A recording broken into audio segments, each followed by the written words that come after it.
Good morning, students. Welcome back to SST class of 7th. Today, we are going to start a new chapter, that is chapter 4 in geography, major landforms. What is major?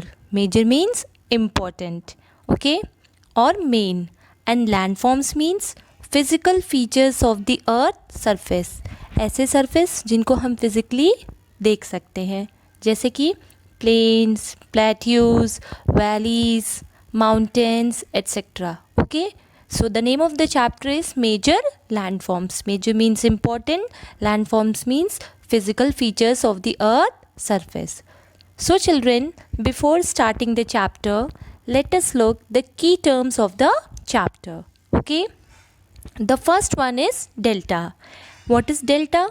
A depositional landform created near the mouth of a river. तो जो river का mouth होता है, जब river बहती है तो वो बह बह के किनारे बहुत सारे फर्टाइल पार्टिकल्स लेके आती है और वही डिपॉजिट हो जाता है, उसी को हम कहते हैं delta. Erosion, the wearing away of landforms by water, wind और आइस. ठीक है, जो लैंडफॉर्म है, चाहे वो प्लेन हो चाहे प्लेट्यू हो, कुछ भी हो, उसका जो वेयरिंग अवे मतलब ऊपर की लेयर रिमूव हो जा रही है by the process of water, wind और ice, is called as erosion. Then third is lagoon, enclosed salt water lake between the coast and the sand bar. ये क्या होता है? खारे पानी का क्या होता है? लेक होता है, ठीक है, जो कि कोस्ट और सैंड बार के बीच में होता है. कोस्ट मीन्स समुद्री किनारा. Then meanders, loops and large bends in the river due to erosion. ठीक है, जब रिवर का इरोजन होता है तो जो बहुत बड़े बड़े बेंड्स, टेढ़े मेढ़े रास्ते बन जाते हैं, लूप्स, गड्ढे बन जाते हैं, उन्हें हम मिएंडर्स कहते हैं. Then mouth of a river, the place from where the river joins another water body. ऐसा प्लेस जहाँ एक रिवर दूसरे वाटर बॉडी से जॉइन होती है. Okay, then next is natural leaves, raised embankment of the river due to flood. raised embankment means raised structure जो होता है, जैसे कि डैम होता है, तो हम क्या करते हैं? raised embankment of the river due to flood. अगर बहुत ज़्यादा बाढ़ आ गई है और एरिया का लेवल ऊपर हो गया, उसे हम नेचुरल लीव्स कहते हैं. ठीक, एक तो आर्टिफिशियल एम्बैंकमेंट होता है जो कि डैम होता है, ये नेचुरल एम्बैंकमेंट है. ठीक, now rapid, the steep sloping of the river. steep means curve. जब रिवर होती है वो कभी भी स्ट्रेट मूव नहीं करती है, हमेशा क्या करती है? स्टीप, डीप, जिसको हम कह सकते हैं स्लोप रिवर का. ठीक, then source of river, the place from where the river originates. ऐसा प्लेस जहाँ से रिवर ओरिजिनेट मतलब क्या? स्टार्ट होती है. Okay, next is weathering, breaking up of the rocks on the earth surface. Earth surface के ऊपर जो रॉक्स हैं जो ब्रेकअप हो जाते हैं, उसी को हम क्या कहते हैं? Weathering. So these are some important key terms of the chapter that you have to learn it. Okay, so children, let's get started with our chapter. Okay, the earth is dynamic in nature. Dynamic means continuously changing. तो जो हमारा अर्थ है वो continuously change हो रहा है ना. Looking at the landforms you might think that they are present on the surface of the earth from the beginning, but it is not so. ठीक, अगर आप जितने भी लैंडफॉर्म्स अर्थ पे देखते हैं, प्लेन्स, प्लेट्यूज, रिवर्स, वैलीज, तो आपको ऐसा लगता है कि they are from the beginning, but ऐसा नहीं है. The surface of our planet is continuously changing. जो हमारा अर्थ सर्फेस है वो कंटिन्यूसली चेंज हो रहा है. Volcanic eruptions and earthquakes are sudden changes. और जो ये वॉल्केनोज आते हैं, अर्थक्वेक आता है, वो क्या है? सडन चेंजेस होते हैं. ठीक है, but other changes are so slow that their effects are visible in thousands of years. कुछ चेंजेस तो बहुत सडन और फास्ट होते हैं जिन्हें हम देख सकते हैं, लेकिन कुछ चेंजेस ऐसे होते हैं जो बहुत क्या होते हैं? स्लो होते हैं, जो कि हमें विजिबल नहीं होता. वो भी विजिबल अगर होता है तो थाउजेंड्स ऑफ ईयर्स के बाद होता है. The formation of a valley और gorge is its best example. जो वैली का फॉर्मेशन है, वैली मीन्स घाटी, ठीक है, a depression formed between two hills, ठीक, ये इसका बेस्ट एग्जाम्पल है। जो वैली है या जॉर्ज है वो कई सालों बाद बनती है, ठीक। The landforms are being continuously worn away by two processes, weathering and erosion. और जो लैंडफॉर्म्स हैं हमारे वो कंटिन्यूसली लगातार वॉर्न अवे मतलब रिमूव्ड, मतलब डैमेज होते जा रहे हैं दो प्रोसेसेस के द्वारा। पहला है weathering and second is erosion, okay. Weathering is the breaking of rocks on the earth surface. तो वेदरिंग क्या है? जो अर्थ सरफेस पे रॉक्स हैं उनका टूटना।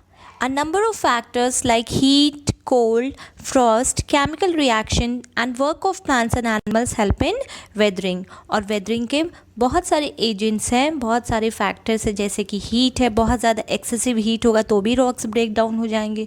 कोल्ड से, फ्रॉस्ट मीन्स कोहरा, देन केमिकल रिएक्शन होता है, और by the action of plants and animals, okay. So these are the agents of weathering। What is erosion? Erosion is the wearing away of the landforms by different agents like running water, wind and moving ice, glaciers। ठीक है, तो जो erosion है हमारा वो क्या है? Land surface का वेयरिंग अवे, मतलब जो टॉप लेयर होता है वो रिमूव हो जाता है, किससे? रनिंग वाटर से, विंड से, मूविंग आइस से, ठीक।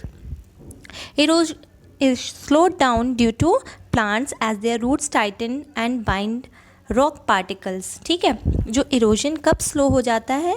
बाई द प्लांट्स, क्योंकि प्लांट क्या करते हैं? सॉइल पार्टिकल्स को होल्ड करके रखते हैं जिससे कि सॉइल पार्टिकल्स इरोड नहीं होते हैं, okay, and prevent them from slipping away. तो जो प्लांट्स होते हैं वो क्या करते हैं? सॉइल पार्टिकल्स को होल्ड करके रखते हैं और स्लिप होने से बचाते हैं। Plants also act as a natural barrier to flowing water and wind। Plant क्या करता है? एक बैरियर, मतलब बैरियर मीन्स रुकावट के रूप में काम करता है, और जो भी फ्लोइंग वाटर आता है, विंड आता है, उससे सॉइल पार्टिकल्स को बचा के रखता है। सो cutting of extensive forest is the main reason behind the increase in different types of erosion. So cutting of extensive means on a large amount, ठीक है। अगर हम डिफॉरेस्टेशन करेंगे तो that is the main reason behind the increase in different types of erosion. क्यों? Because soil particles को कौन hold करके रखता है? प्लांट्स होल्ड करके रखते हैं। So they help in providing the soil particles tightly, okay. Running water is perhaps the most powerful agent of erosion. तो जो रनिंग वाटर है वो बहुत ही पावरफुल एजेंट है इरोजन का। Rain causes some water to flow in small streams so it can be join together to form a river. तो जो रेन वाटर होता है वो फ्लो होकर स्ट्रीम में जाता है और स्ट्रीम से वो रिवर में जाता है। Some rain water evaporates and rest of it sweeps underground. तो जो रेन वाटर होता है, कुछ रेन वाटर इवोपरेट हो जाता है और कुछ अंडरग्राउंड में स्वीप होके, मतलब परकोलेट होके चला जाता है, right.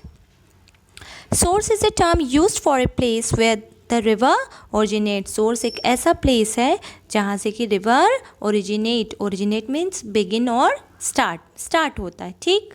C, lake and ocean are large water bodies in which a river fall. तो जो रिवर होती है वो किस में जाके मिलती है? सी में या लेक में या ओशियन में, because they are large water bodies than river.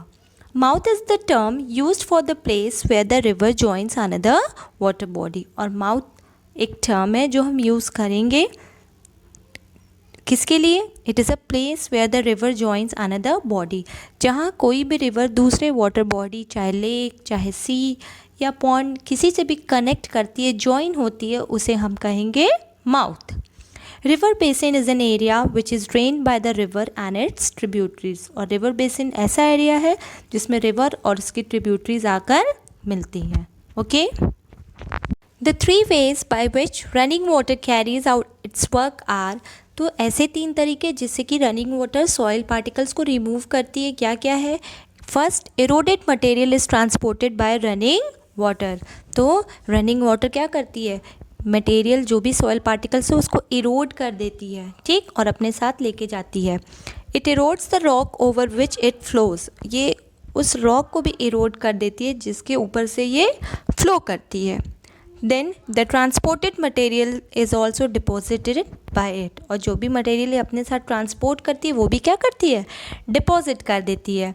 The function of a river varies with the volume of water it carries, और रिवर का फंक्शन वेरीज करता है, डिफ़र करता है कि वो अपने साथ कितना वाटर कैरी करती है। वॉल्यूम ज़्यादा है तो ज़्यादा इरोजन होगा, अगर वॉल्यूम कम है तो इरोजन भी कम होगा।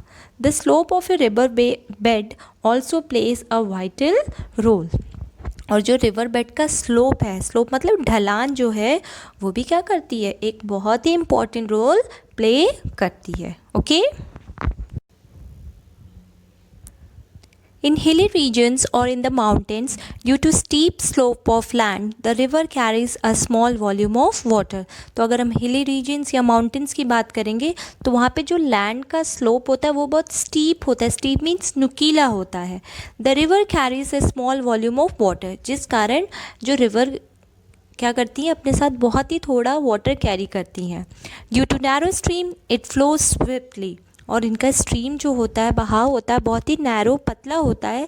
That's why it flow very swiftly, swiftly means fastly, with enormous erosive power, जिसमें खूब ढेर सारा एरोसिव पावर होता है, मतलब खूब सारा इरोशन करते हुए जाती हैं।